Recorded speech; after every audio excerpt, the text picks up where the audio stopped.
chemistry tutor, and today I will start with one of the most important topic in chemistry, balanced chemical equation। जैसे last class की हमने दो class में हमने पढ़ा, पहले केमिकल रिएक्शंस को देखा कैसे लिखा जाता है, देन हमने देखा केमिकल रिएक्शंस को केमिकल इक्वेशन में कैसे कन्वर्ट किया जाता है। आज हम देखेंगे उसी केमिकल इक्वेशन को बैलेंस कैसे किया जाता है। बहुत सारे बच्चों का क्वेश्चन रहता है, मैम क्या हम केमिकल इक्वेशन को विदाउट बैलेंसिंग लिख सकते हैं?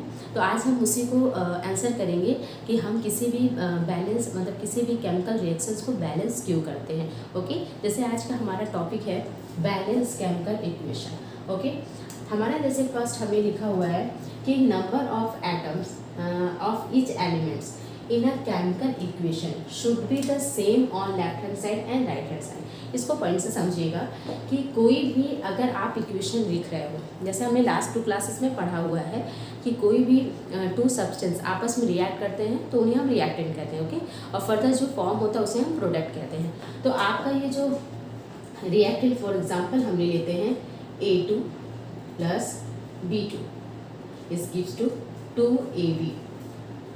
ओके, ये हमारा एक क्या है रिएक्शन इक्वेशन। अब हमने इसमें देखना क्या है, number of atoms of each elements. तो इसमें हम देख रहे हैं कि फॉर एग्जांपल अभी हम सपोज कर रहे हैं कि यहाँ पे कोई एलिमेंट A है और यहाँ पे कोई एलिमेंट B है जो दोनों आपस में रिएक्ट कर रहे हैं। तो इनका नंबर ऑफ एटम कितना है 2। ओके, इसका नंबर ऑफ एटम कितना है 2। अब इसमें आप प्रोडक्ट साइड भी देखोगे तो ये भी कितना है, A आपका कितना है 2 एंड B भी कितना है 2। तो आप देख क्या रहे हो, बोथ साइड आपका जो नंबर ऑफ एटम है वो इक्वल आएगा। जैसे कि ये देखिए 2 आपका ये A भी 2 है B भी 2, टोटल मिला के आपके कितने एटम्स हो गए 4 एटम्स। इस साइड भी आप देखो ये भी दोनों काउंट करने के बाद कितना हो गया 4 एटम्स। तो यहाँ हमें यही बताया हुआ है कि number of atom of each elements in a chemical equation. आप दोनों साइड देख रहे हो कि जो आपका रिएक्टेंट है और जो प्रोडक्ट है दोनों साइड क्या हो रहे हैं, सेम एटम्स फॉर्म हो रहे हैं। और हमारा जो केमिकल इक्वेशन होता है वो यही बताता है कि बोथ साइड क्या होना चाहिए, नंबर ऑफ एटम इक्वल होना चाहिए। अब आप पूछोगे ऐसा क्यों होना चाहिए, हम बैलेंस इक्वल जो एटम्स हैं वो बोथ साइड इक्वल क्यों करें? तो हमारा जैसे है यहाँ पे वाई बैलेंस, हम इसे बैलेंस क्यों करें? तो है total mass of reactant should be equal to total mass of product. Because हमें क्या करना होता है कि जो रिएक्टेंट का मास होता है और जो प्रोडक्ट का मास होता है, हमें बोथ साइड क्या करना चाहिए, उनके मास को हमें क्या करना पड़ता है, बैलेंस करना पड़ता है।